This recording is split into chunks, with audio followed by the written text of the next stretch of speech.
पूछा हिंदू हो, जवाब हाँ मिला तो मार डाला।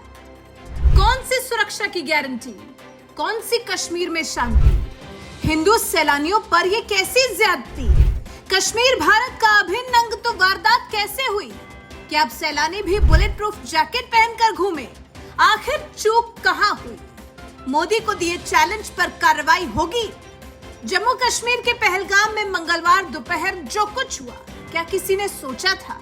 पैकिंग कर रहे हैं देश की जन्नत देखने जाने के लिए, भारत के सिर के ताज को महसूस करने के लिए, सुंदर खूबसूरत वादियों में सांस लेने के लिए, कश्मीर की दिल लुभाने वाली पहाड़ियों का लुत्फ उठाने के लिए। लेकिन लौटेंगे सुर्खियां बनकर, लौटेंगे न्यूज चैनल पर। हर तरफ चीख पुकार सुनाई देगी, हृदय विदारक रोना बिलखना देखने को मिलेगा।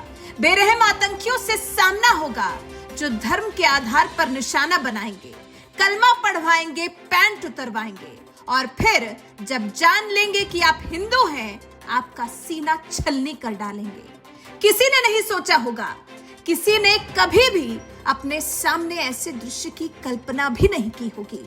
आसान नहीं है ये सब अपने जहन में लाना भी, आसान नहीं है इस बारे में सोच पाना भी, और ये झेला है हिंदू सैलानियों ने। जान गंवाने वालों में एक मुस्लिम भी है। चाय पीते, नमकीन बिस्किट खाते साधारण सैलानियों पर हमला, एक साथ न जाने कितने घरों के चिराग बुझा दिए गए।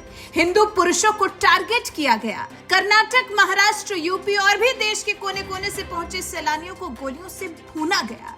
कई घायल हैं जो जिंदगी और मौत के बीच उस मंजर को देखने के बाद संघर्ष कर रहे हैं, अपनों के खो जाने की पीड़ा सह रहे हैं। ये बहुत ही दुख देने वाला है, ये मंजर बहुत ही पीड़ादायक है, रुला देने वाला है। कई सवाल पीछे छोड़ गई है ये वारदात, जहन में कई सवाल कौंधा रही है ये वारदात। कैसे कोई हिंदू कश्मीर की वादियों का लुत्फ उठाने के लिए हिम्मत जुटाएगा। वारदात के बाद कैसे कोई सैलानी फिर कश्मीर आ पाएगा। क्या फिर कश्मीर 5 साल पहले पहुंच जाएगा। पर्यटन के बल पर चलने वाला कश्मीर क्या फिर से शुरुआत करने में सफल हो पाएगा। क्या कश्मीर में सुरक्षा को लेकर सैलानियों का विश्वास फिर से कभी भी जागृत हो पाएगा।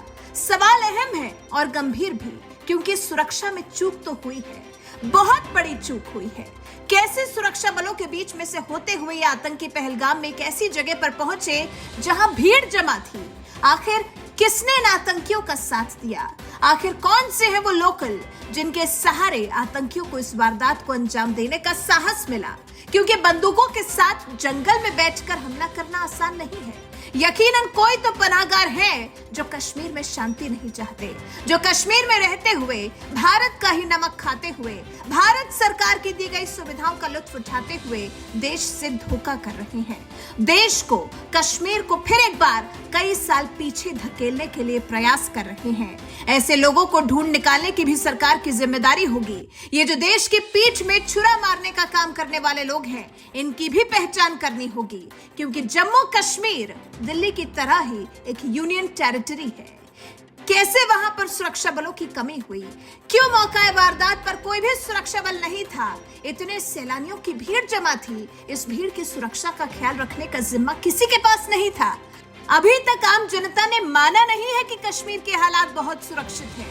तो फिर सुरक्षा बलों या फिर अधिकारियों को कैसे लगा कि बिना सिक्योरिटी के इतने लोगों को पहलगाम में छोड़ा जा सकता है। अब क्या कश्मीर घूमने जाने वाले सैलानियों को भी बुलेट प्रूफ जैकेट पहनकर घूमने जाना पड़ेगा।